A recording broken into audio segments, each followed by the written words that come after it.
आज आम्ही Shri agro form मध्ये आलोय। ही आहे एक केसरी आंब्याची बाग आणि इथं आहे पिकलेला केसरी आंबा। आता मी तुम्हाला दाखवतो हा आंबा कसा आहे।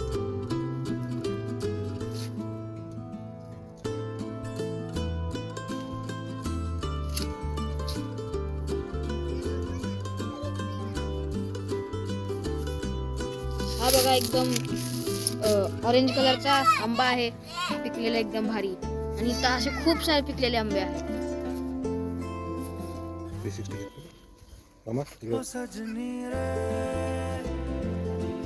कैसे कटे दिन रात, कैसे हो तुझसे बात, तेरी याद सतावे।